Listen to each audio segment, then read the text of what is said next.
So, ladies and gentlemen, you are about to watch a clip from Roundtable Sports. Make sure you subscribe and turn on bell notifications so you never miss a live stream. Now, this is powered by BetUS, hands down the best sportsbook on the face of the planet. For money lines, for over-unders, point spreads, player props, BetUS is where you want to be this NFL season.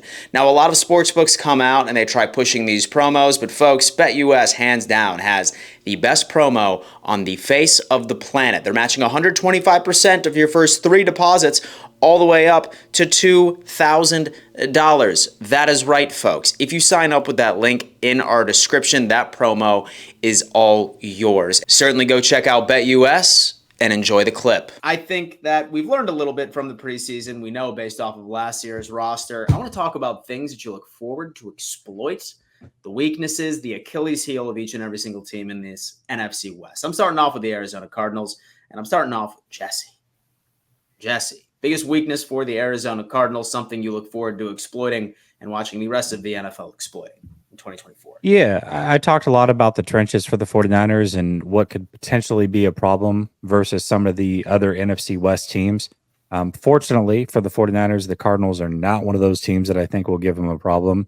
I look at the Cardinals, and I don't know how they're going to consistently create a pass rush. And so because of that reason, I think that Brock Purdy can camp, do his thing, and absolutely pick this defense apart. I think the secondary is good and up and coming, but it's really hard to cover for more than 3-4 seconds at a time. And I just don't know who on that defensive line can consistently get home and create pressure. And for that reason, that's the route I'm going to take here. Steezy, what do you got on the Arizona Cardinals? Your observations, biggest weakness over there? Man, honestly, I'd have to say really just a lack of experience. I mean, I don't know if that sounds like a cop-out, but I just think that as far as pieces on offense, they have just about everything they need, right? I mean, you have a quarterback. You could probably work on the offensive line just a little bit. But I think that with what we saw last year, they're just such a young team. They have so much young talent, and in a division as loaded as this, I really feel like inexperience is going to be the biggest thing holding them back. But as far as teams with some of the brightest futures in the National Football League, I'd have to put the Cardinals there. So my answer is really just inexperience. And so what you got, Jake?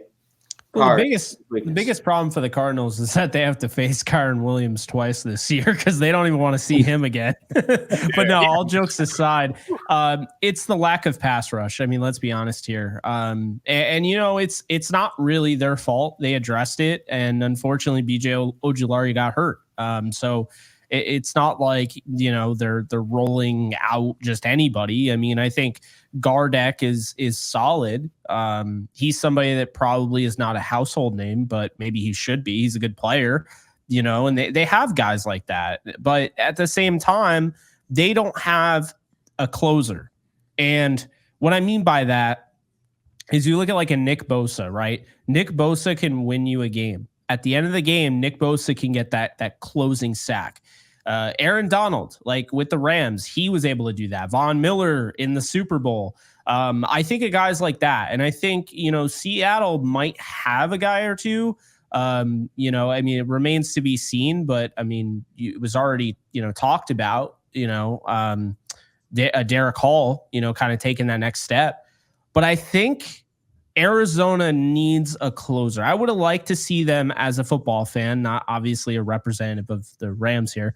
I would have liked to see them go out and try to get, I mean, I guess not with the whole, you know, everything that's going on with Reddick, but I would have liked to see them go out and try and get Judon. I think Judon really would have helped them. I think he would have been a great fit. He's a veteran presence, but he's also a guy that can be that closer for you. I understand the Darius Robinson pick. I also think they probably could have gone a different direction there as well. I just don't feel like they have a true closer. I think Robinson is probably the closest thing to that, and that's more so hoping he can be that. I don't hate this team at all. I think they have some things. The offensive line does need a little work, but the biggest weakness, I think, for the Cardinals is what pass rush is going to. Yeah, I mean, when you're talking about the 49ers offensive line, the Rams offensive line, Seattle's offensive line, which is new and improved, like, is their pass rush going to even get through to the point where it's going to be competitive enough where you're rushing throws, you're forcing turnovers? I don't know if it is. Mike, so did anything resonate?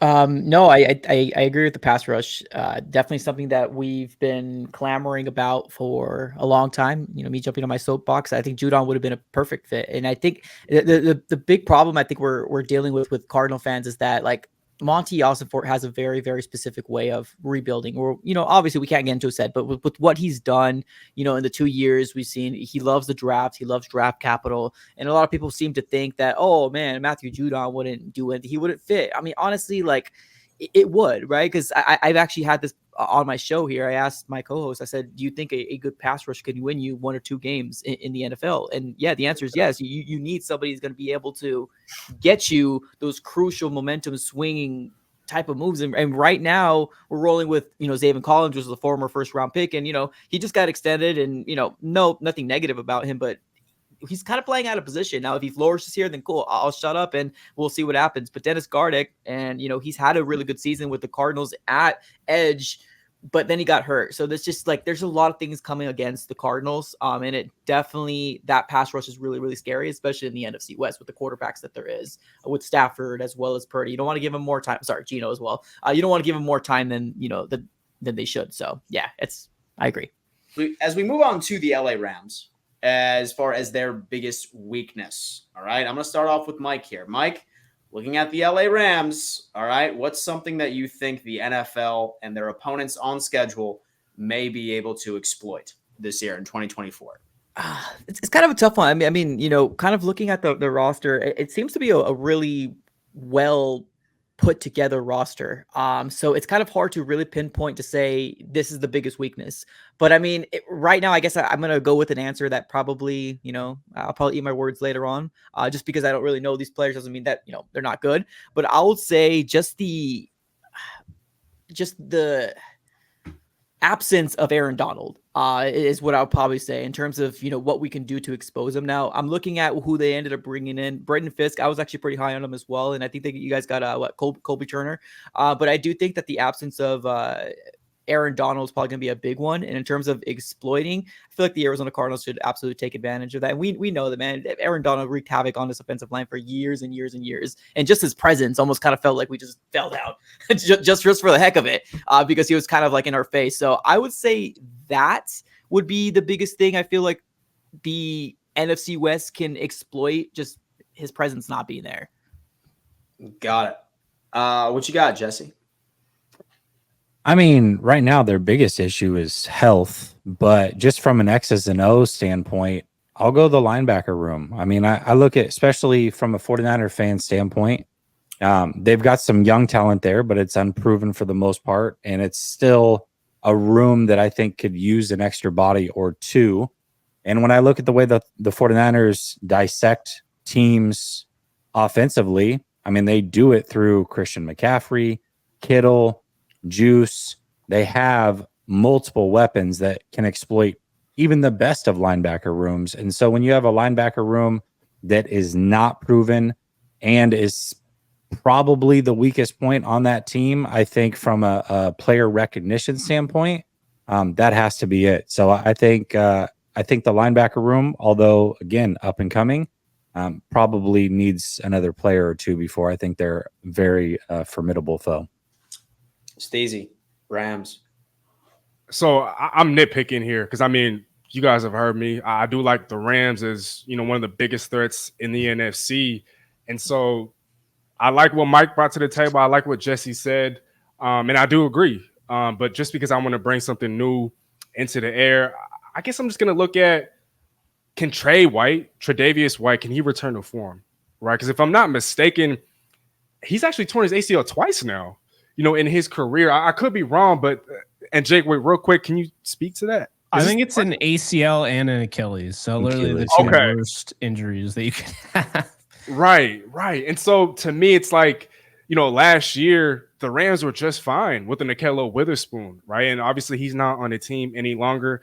Tre'Davious White, if healthy, he doesn't even have to return to form, but if healthy, I mean, he's still an above average and one of the better corners in the National Football League. But like Mike talked about, I mean, as good and as young as the defensive line is, I mean, Kobe Turner, he almost won Defensive Rookie of the Year last year. Braden Fisk and then a Jared Verse. I mean, my gosh, the two FSU teammates. There's a lot of talent there, but I think that if Trey White, if he can't return to form, if he's not healthy, if he's not what he once was, if he's not anywhere near what he once was, then I'm not going to say he's going to be a liability. But again, here I am nitpicking. And so I don't really think there's too much else to bring up other than, right, they have to navigate life without Aaron Donald. The linebacking core, yes, the names aren't as notable, but can Trey White return to form? I think for me, that's the biggest thing that I have to, I guess, bring up about the Rams. So what resonated with you there, Jake? Well, I'm going to tackle in typical Jake fashion. I'm going to tackle all three of them. So let's start with Mike. Aaron Donald. You can't replace Aaron Donald just like you can't replace Tom Brady or LeBron James or Michael Jordan or Wayne Gretzky, right? So I'm very curious to see, because it almost coincides with Jesse, because he says the linebackers, which I'm not going to sit here and say the linebackers are a bunch of all pros. Ernest Jones could be. He's fantastic. After that, they really like Roseboom and Reeder. I like those guys, but I actually have kind of a feeling that Hummel and who I mentioned earlier, Omar Spates, are actually better than those two. Now, normally I'd say, well, the Rams, predominantly only use one inside linebacker. They have safeties that can play linebacker, but they were doing those things with Aaron Donald. So now I think they're going to have to change up their approach. I hope they know that. I don't know if they do. They could be going into this like, we're going to keep doing, see what works. And then, no, they're too smart for that. So I would say to Mike, definitely don't hold your breath on that, because Aaron Donald was at camp and he's very, very high on Braden Fisk. He thinks he's going to be an absolute stud. I think 95, Bobby Brown, the third, incredibly underrated. Tyler Davis is having a great preseason. Desjuan Johnson and Carlos Watkins, who's just, another guy. He just was dominant in preseason the last game. So I think the defensive line I actually feel really good about. Linebacker, I feel really good about if they keep Omar Spates and Jake Hummel. If they cut those two and then they roll with three, with Ernest Jones kind of being a little banged up here and there this offseason, I would be very concerned. I'm going to lean towards Steezy here, but you didn't say the full thing. So here's the thing. The cornerback room I had an issue with before Darion Kendrick was ruled out for the year. Okay. I said they need to sign you see the Witherspoon jersey in the background. I said they should have brought back Akella. I think Akella Witherspoon is better than Tre'Davious White. I think Akella Witherspoon might be better than Darius Williams. And I think Akella Witherspoon was very not only underrated, but underappreciated by a lot of people last year with what he was asked to do. He was really on an island last year. You look at the average target, it was like 20 yards downfield. He really was just kind of left out there, and he made the most of it. Now they are in, like I said, they are interested in bringing him back, but currently, as the roster stands right now, guys, it's Tre'Davious White, who we just talked about having the two worst injuries, and I'm going to say it's the two worst injuries after breaking your neck, which is by far the worst. So yeah, after that, the two worst injuries, ACL tear, Achilles tear. So we don't know what he's going to be like. Dan knows probably as much about Tre'Davious White as anybody.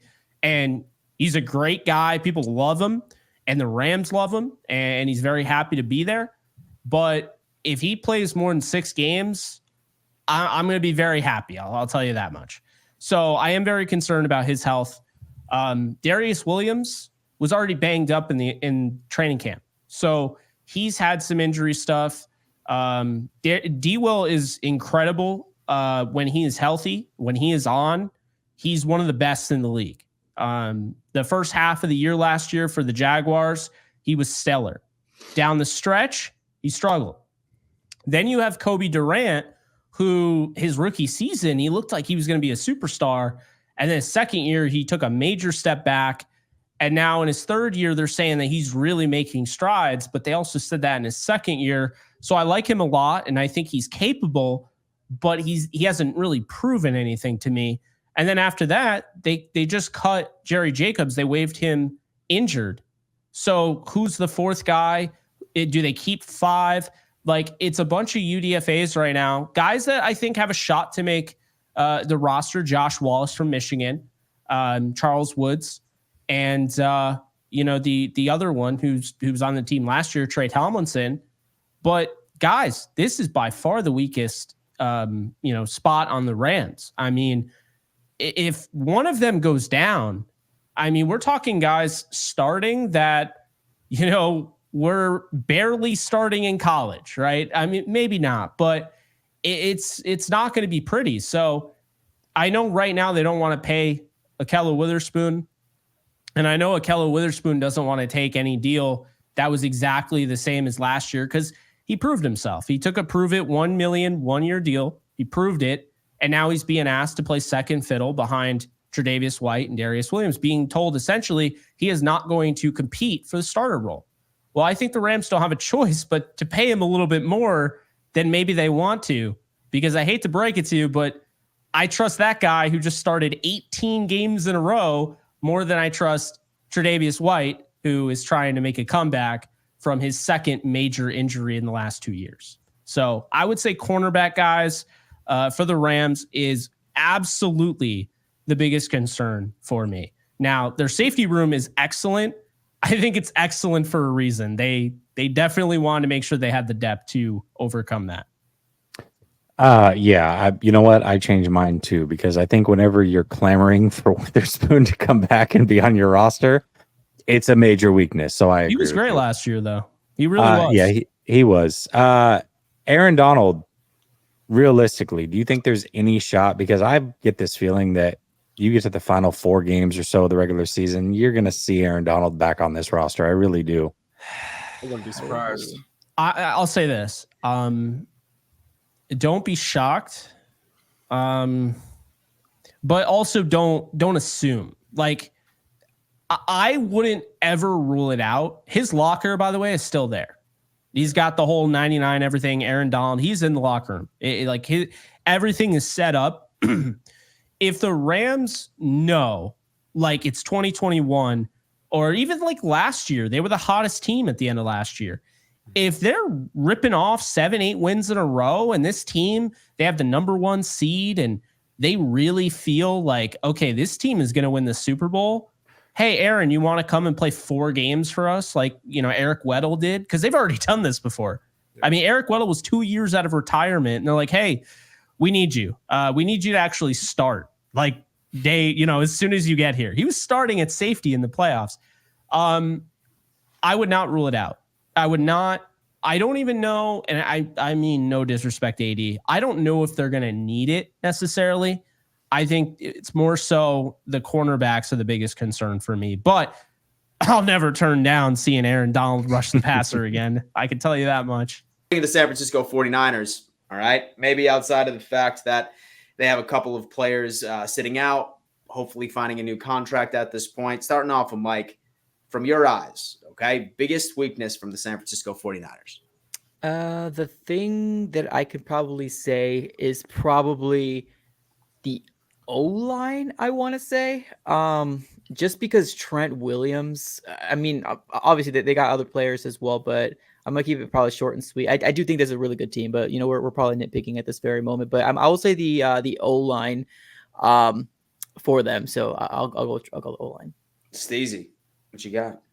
I know last year, especially during the playoffs, Jesse was really harping on this, but I know that you guys signed Leonard Floyd, but until I see it on the field, Drake Greenlaw obviously is not going to be there. Talanoa Hufanga is coming off a torn ACL. And so are you guys finally able to get pressure on the outside opposite Nick Bosa? Because ever since he was signed, Javon Hargrave just has not been what he was in Philly or even in Pittsburgh. And so to me, I think, and again, we're also nitpicking because this is a Super Bowl worthy roster, right? And so if I'm looking aside from the injuries, aside from Trent Williams' absence, aside from a hypothetical Brandon Ayuk trade, until I see it, in game, has that finally been addressed? Pressure opposite Nick Bosa. That's my answer.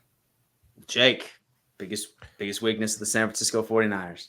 So I feel like I'm going to contradict myself here because I think I was saying I made a point earlier about the Cardinals pass rush. And I was like, yeah, the Rams, the 49ers, and the Seahawks all have good offensive lines. I don't think the 49ers offensive line is terrible. I do have my concerns. I guess, guys like Colton McKivitz, Chris Hubbard. I don't like Jake Brendel at center. I don't think I would expect a Kyle Shanahan coach team to have like a better center, I guess. I don't know. So I have issues there. I think Aaron Banks is a good player. I don't think he's amazing, but I think he's a good player. I mean, I think Dominic Pooney is going to be an absolute freaking stud. And I'm not worried about Trent Williams, but I do think 3 out of the 5 offensive linemen, I'd say 2 out of the 5, they're big question marks for me. Right tackle, I'm not really sure what's going to happen there. That could be a very big weak link. And then, I hate to throw this one out, but you're only as good as your center on the offensive line.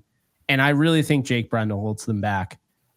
So I'm glad they didn't go out and, draft somebody like Avila last year. I'm glad they didn't get Bo Limmer. But I'll tell you right now, Bo Limmer, I'd be scared. I'd be scared as hell of this offensive line if Bo Limmer was next to Dominic Pooney and Trent Williams and Aaron Banks. I mean, man. So yeah, I think the offensive line, I think you could make an argument for essentially you mentioned the run game, the trenches, Jesse. I think that's definitely fair.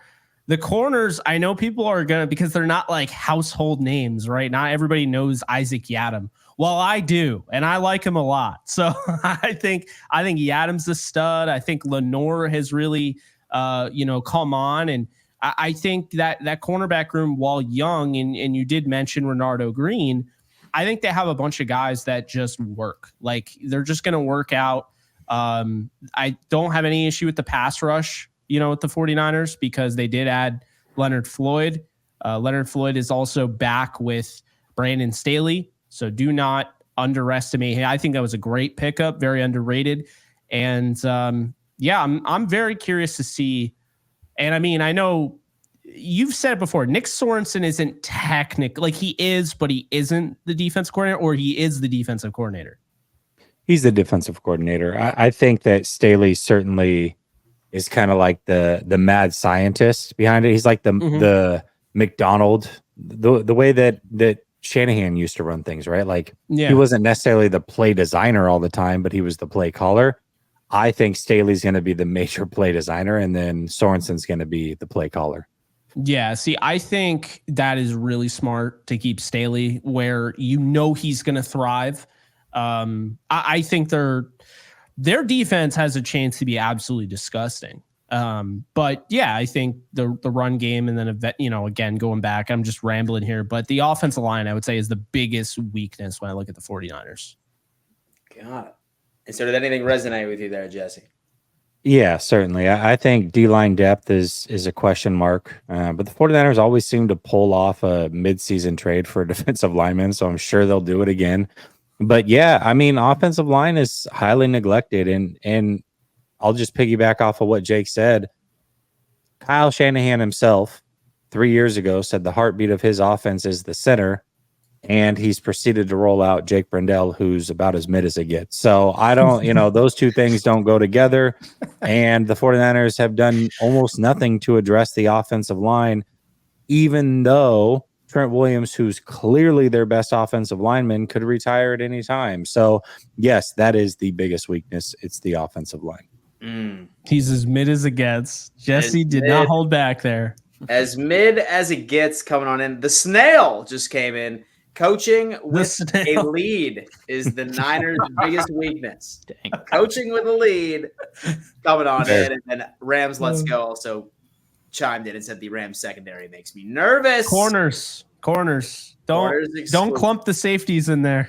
Don't clump them in there. It's just on the perimeter. All right. Last but not least, we have the Seattle Seahawks. All right. A lot of question marks about this with the new head coach at the helm. Different scheme.